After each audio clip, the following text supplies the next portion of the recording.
ജൂണിൽ ആരംഭിക്കുന്ന Copa അമേരിക്കയ്ക്കായുള്ള Brazil സ്ക്വാഡിനെ പ്രഖ്യാപിച്ചു. 23-അംഗ സ്ക്വാഡിനെയാണ് പുതിയ പരിശീലകൻ ഡൊറിവൽ ജൂനിയർ പ്രഖ്യാപിച്ചത്. നെയ്മർ ജൂനിയർ ഉൾപ്പെടെയുള്ള പല പ്രമുഖ താരങ്ങളും ടീമിലിടം നേടിയില്ല. പരിക്കാണ് നെയ്മർ ഉൾപ്പെടുത്താത്തതിന് കാരണം. നെയ്മറെ കൂടാതെ മോശം ഫോമിലുള്ള Casemiro, Richarlison, Gabriel Jesus, Matheus Cunha, Bremer എന്നിവരെയും ഡൊറിവൽ ജൂനിയർ ടീമിൽ ഉൾപ്പെടുത്തിയില്ല. റയൽ മാഡ്രിഡ് താരങ്ങളായ വിനീഷ്യസ് ജൂനിയർ, റോഡ്രിഗോ, മിൽറ്റാവോ എന്നിവർ സ്ക്വാഡിൽ ഇടം പിടിച്ചു.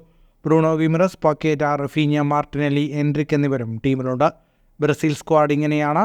ഗോൾ കീപ്പർമാരായി അലിസൺ ബക്കർ, എഡേഴ്സൺ ബെൻഡോ. ഡിഫൻഡർമാരായി Danilo, Yan Couto, Beraldo, Militao, Gabriel Magalhaes, Marquinhos, Arana, വെഞ്ചർ. മധ്യനിരയിൽ Andreas Pereira, Bruno Guimaraes, Douglas Luiz, Joao Gomes, Paqueta. മുന്നേറ്റത്തിൽ Endrick, Evanilson, Martinelli, Raphinha, Rodrigo, സാവിഞ്ഞോ, Vinicius junior. Football ലോകത്തെ കൂടുതൽ വാർത്തകൾക്കും വിശേഷങ്ങൾക്കുമായി സ്പോർട്സ് കഫേ ഇപ്പോൾ തന്നെ subscribe ചെയ്യുക.